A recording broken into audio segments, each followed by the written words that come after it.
It is in all these things wherein the illusion lies, from the belief that there is any kind of separateness in this universe, which of course leads one to discriminate.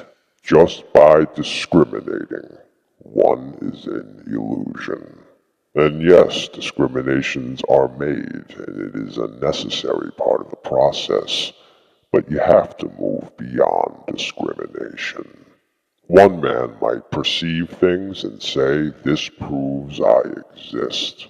Another man may perceive things and say, "This doesn't prove I exist." And third-party verification won't get you much. All you're going to get is points of perception that either disagree with you or agree with you. The agreements or disagreements are not going to shed any light on any truth.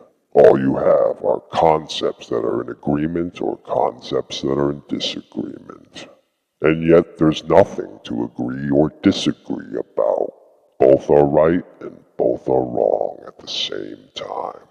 It is all relational and interconnected. There is no real separateness in anything. The separateness is an illusion. And yet, because of this illusion of separateness, we do have separation. And this extends to all things within the duality of perception. There is perception, there is reflection, there is real, there is illusion, there is delusion, there is enlightenment. There is only a doorway to higher consciousness and enlightenment because there is a doorway to lower consciousness and delusion. And enlightenment could be said to be an awareness of the whole of duality. The lesson to be learned from duality is that if everything is duality, then duality itself must also be dualistic. So if there is duality, then there is not duality, there is non-duality. The whole of duality reveals that there really is no duality. So it's sort of a reflecting upon the reflection process. There is an awareness of a perception of reality, but can we become aware of the awareness of the perception of reality? An awareness of the perception of the reality shows you that things just are. Now these are just words and concepts that I'm using to refer to the actual empirical experience of enlightenment. And the only way to be and know enlightenment is through the direct empirical experience of it. And the strongest way to do this is through meditation.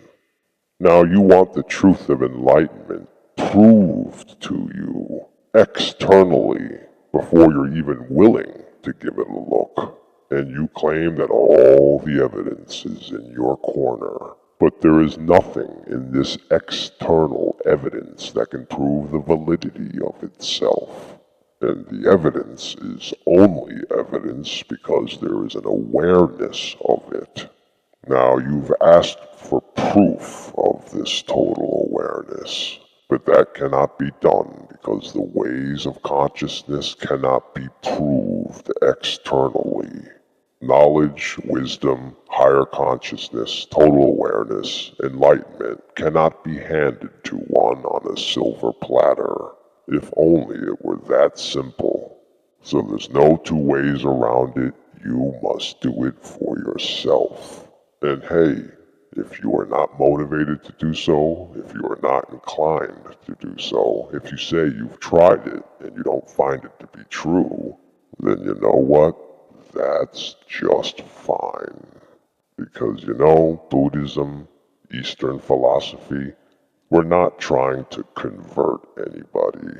We're not looking to recruit.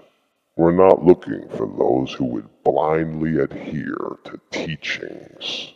We are looking for people that will explore, question, and observe for themselves. And if you say you've explored, questioned, and observed the Eastern philosophy yourself, and you do not find it to be true, then that's just fine. The clear indication is that there is a lack of the mastering of meditation. And all that go deep into meditation, all the great sages throughout history, all come to the same truth. There might be slight variances put in different contexts, but essentially it is the same truth. Is this not third-party verification? Is this not a scientific process? Because if the wisdom and truth that comes through meditation were just hallucinations or phenomenon created by the brain, then all accounts of experiences during meditation would be different. This is the science of consciousness. No one is asking you to believe something just because they said it. And there is proof available. But unlike a lot of theist philosophies that tell you just believe and you'll find out after you die, the Eastern philosophy invites you to explore it, question it, and observe it for yourself while you are alive. Through your exploration, you will gain direct knowledge, which will translate into the wisdom. And the path towards this understanding comes through meditation. And true that insights may be gained through the use of psychoactive substances or in dreaming, but the strongest and most effective way is through meditation. If you say you've been there, done that, then fine. But it only tells me that you have not mastered meditation. And coming round 360, this is why our conversation is both futile and pointless. I think any genuine interest that you have in the Eastern philosophy is at best facetious. It would seem that your interest lies in dueling and picking apart the Eastern philosophy, which serves to reinforce your own beliefs, which you cannot prove the validity of.